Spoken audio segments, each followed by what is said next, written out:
ये रस्में अंबिया जिंदा हमी सादात रखेंगे, जहां पर आग देखेंगे वहीं पर हाथ रखेंगे। नहीं है करबला से वापसी का रास्ता कोई, जहां भी जाएंगे शहजादियों को साथ रखेंगे। वक्त मक्तल से मेरी लाश उठा लाया था, लोगों में अपनी गवाही में खुदा लाया था।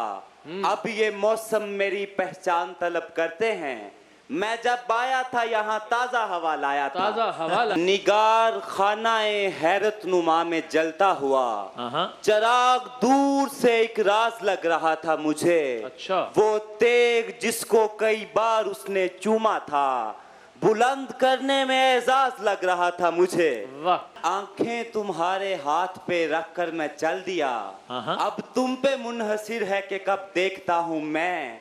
नकामे इश्क हूँ सो मेरा देखना भी देख, कम देखता हूँ और गजब देखता हूँ मैं।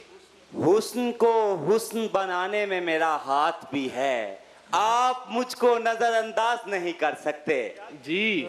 नीम की छांव में बैठने वाले सभी के सेवक होते हैं, कोई नाग भी आ निकले तो उसको दूध पिला देना।